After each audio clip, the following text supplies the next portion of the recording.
This is the snow here in our backyard. So high. Look. Halos kasing taas ko ang snow sa likod bahay. Grabe, grabe ang snow.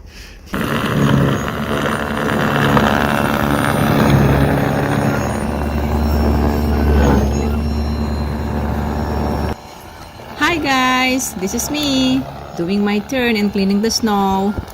Earlier, my daughters have removed most of the snow. Now, at around 5 p.m., after coming home from my work, it's my turn. And you know guys, this is not easy. Pushing and pulling the snow blower is a hard job. But I have to do it. Everyone has to help in removing the snow after that massive snowstorm. So, I'll keep on going. And I hope you keep on watching my video. If you are new to my channel, don't forget to subscribe, like, or you can also give me some comment, click the notification bell, and you can even share my video to your friends. Thank you, and let's go clean more snow.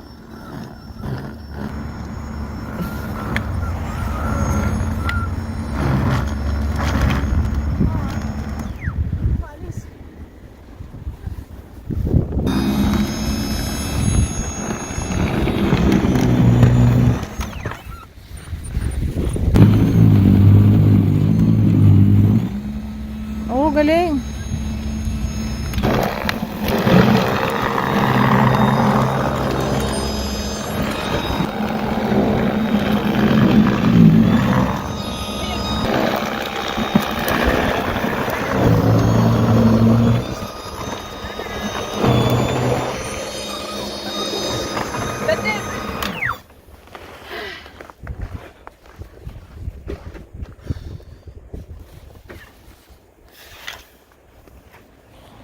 That's enough.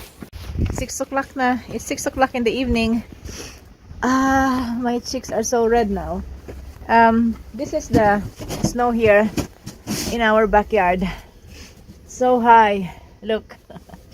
Halos kasing taas ko ang snow sa likod bahay. Grabe, grabe ang snow. And that's the pile of snow. Papa is cleaning the stairways here going to the basement.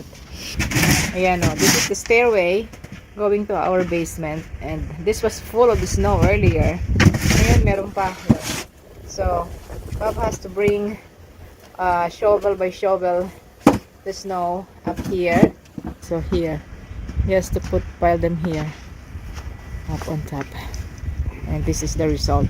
A mountain of snow in my backyard. A mountain of snow in my backyard. Are we putting it off?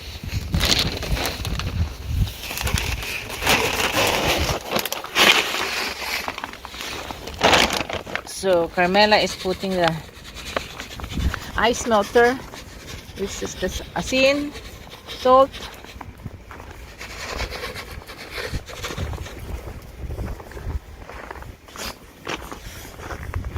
sa hagdan. Nilagyan na niya ang hagdan. See? Yun po, ang aking terrace is buried in snow. Yung aking duck. I can't see the duck. Ito yung daanan papunta sa likod ng bahay ko. Oh gosh, ganyan kataas ang snow. Nabot na kami ng gabi.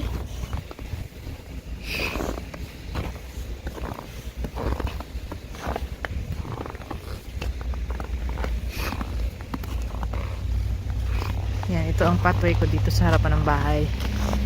And then this is the actual snow.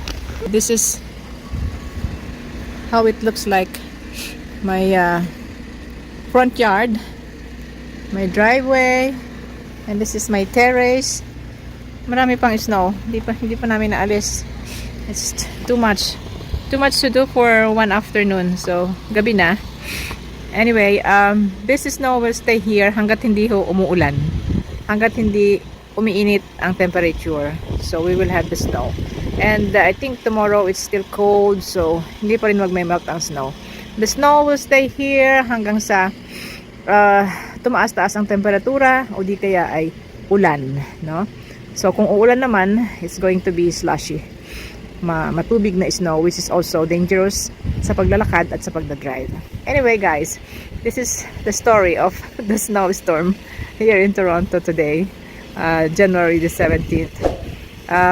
We just hope na wala nang papatak tonight and we'll be okay tomorrow. At least malinis na ang mga kalsada, ang ating mga driveway, ang mga pathway ay cleaned up at nalagyan na ng asin or salt. Thank you guys for watching. Bye bye.